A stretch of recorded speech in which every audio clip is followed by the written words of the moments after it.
Here for some more Mad Men context that everybody asked for, because like me, your history teacher was probably also the baseball coach. Let's go. If you remember where we left off, we are talking about the subplot of season 1 involving the election of John F. Kennedy and his election against Richard Nixon. And I thought it was really important to talk about who they were going to replace and what the electorate was looking for. So today we're going to be talking about Dwight D. Eisenhower, our 35th president, and someone that they call Ike for some reason. President Eisenhower was elected in 1952. He succeeded Harry Truman, who was a beleaguered president who was responsible not only for the bombing of Nagasaki and Hiroshima, but also the Cold War and the Korean War. So yeah. So depending on the way that you look at it, Ike either had a ton of problems to fix, or he was just, anything's better than Truman.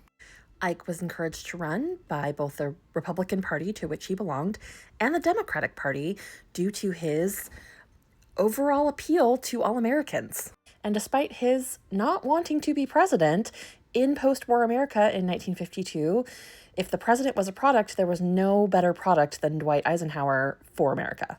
As Supreme Allied Commander, he won World War II for us. He was responsible for D-Day, and who better to be president than the man who literally defeated Schmittler?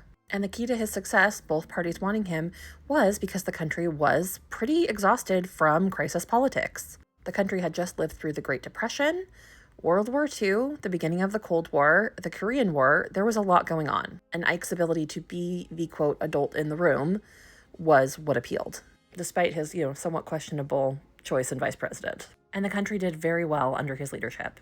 He kept the Cold War cold. It was a high-anxiety time with the arms race, but his military acumen helped keep that at bay. He ended the Korean War. The middle class was created and thrived under Eisenhower's policies.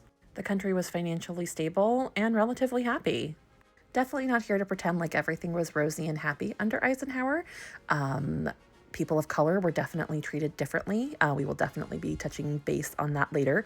But I do want to point out that Eisenhower signed the first federal legislation regarding civil rights since Reconstruction. And the Civil Rights Act of 1957 would begin the snowball effect of the Civil Rights Act of 1960 and, of course, the Civil Rights Act of 1965. So 1960 was a bit of a clean slate for America. We were stable, happy, prosperous. And as it was not a time of crisis like previous elections, the country truly had a choice between more of the same, i.e. Nixon, or hope and prosperity with Kennedy. This is a very basic overview, but if you have anything to say or that I've left out, please let me know. But it's definitely not a mistake that a show about commerce and capitalism takes place in this backdrop. Please remember to like and subscribe, share, whatever. I'm so happy you're here. Can't wait for the next video.